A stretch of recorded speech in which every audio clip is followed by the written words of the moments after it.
niin, tämmönen patteriteline tuli tulostettua koulun koneella ja toimii käytännössä näin. Täältä patteria, ja sit jos ei se tuu, niin sitä tökitään, niin tulee. Homma toimii myös täältä toiselta puolelta samalla lailla. Eli jotain pientä kehitystyötä voisi tehdä, ettei jotain jumittaisi näin helposti. Saa, että mitä enemmän siellä on patteria, nopeammin se menee jumiin. Mutta käytännössä siis tekee tehtävänsä, mutta voisi tehdä se myös paremmin.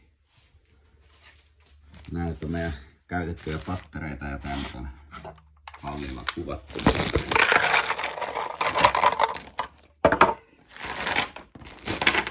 Parista sinne odottamaan tulipaloa ja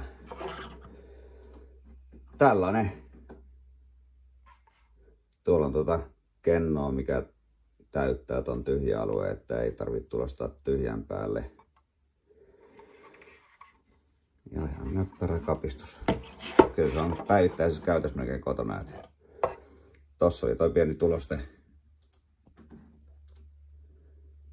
tulostevaurio, mutta muuten ihan kelpo jälkeen ja ei niin mihinkään hääkakun päälle viitti laittaa, mutta